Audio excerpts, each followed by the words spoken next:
Welcome to The Explainer.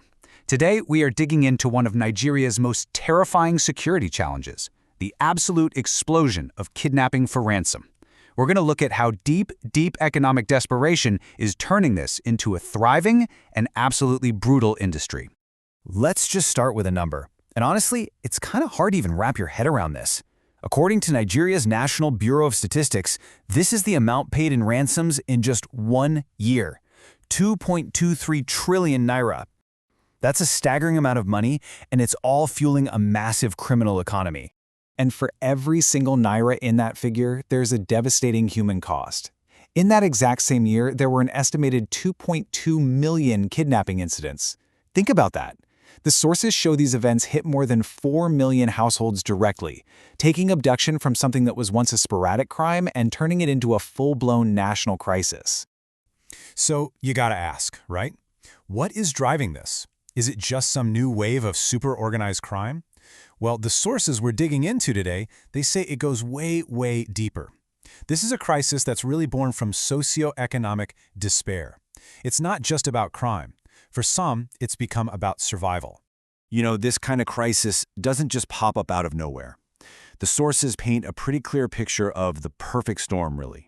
You've got widespread poverty, huge numbers of unemployed youth, and just a basic lack of legitimate ways to earn a living.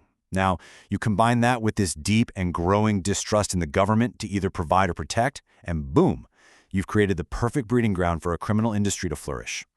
Now, to really understand the mindset here, criminologists point to something called rational choice theory. And the gist is this: turning to a crime like kidnapping isn't always about pure evil. A lot of the time, it's actually a calculated decision, a rational one, based on a person's circumstances. And here's what that grim calculation looks like on the ground. The potential reward? We're talking life-changing sums of money. The risk of getting caught? Well, that's the kicker. It's extremely low, thanks to an under-resourced and pretty ineffective security system. And even if you are caught, the punishment? The justice system is notoriously slow, often corrupt. So for someone with no other options, kidnapping suddenly looks like a low-risk, high-reward venture, a tragically logical career choice. But here's the thing. This kind of desperation, it doesn't just happen in a vacuum. The sources make it really clear that it's flourishing inside a system that's actually, in many ways, enabling this criminal economy instead of preventing it. And a massive piece of this enabling system? Guns. So many guns. Nigeria is just awash with illegal small arms. Many of them are pouring in across more than 1,000 illegal, porous border routes. This easy access to weapons is what turns desperate individuals into really dangerous organized threats. And this slide, man, it just perfectly captures the core security challenge. It's a total mismatch. On one side, you've got these diverse local threats, insurgency here, banditry there, and on the other side, the response is from a single centralized national police force that's often just too slow, too bureaucratic, and it doesn't have the local intelligence to really be effective. So what happens when you have that kind of mismatch? Well, the inevitable result is that people they lose faith. They feel completely abandoned.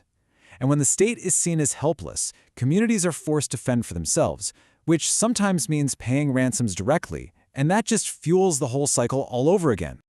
Okay, so we've got economic desperation, we've got systemic failures. But it's even more complicated than that, because kidnapping isn't happening in its own little bubble. It's deeply woven into other long-running conflicts across the country. It's a tangled web. For example, let's look at a conflict that's been simmering for decades. These clashes between farmers and semi-nomadic herders over things like land and water. These disputes have always been a source of tension.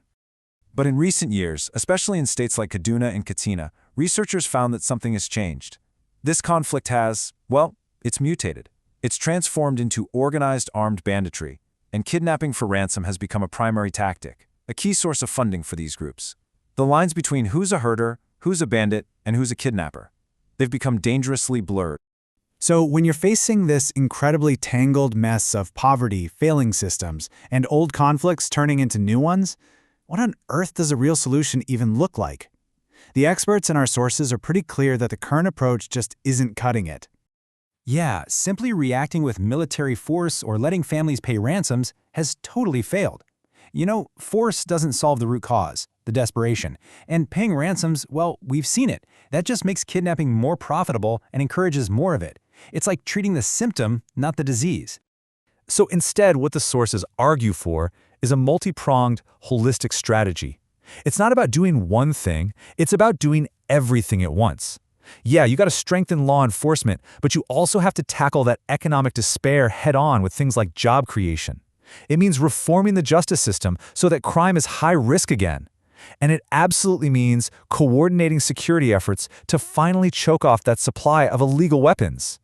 At the end of the day, what this all really points to is that this isn't just a crime wave. It's a symptom. It's a massive, flashing warning light for systemic failure.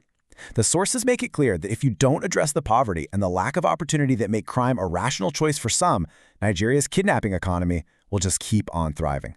And that leaves us with one vital and really tough question for the future.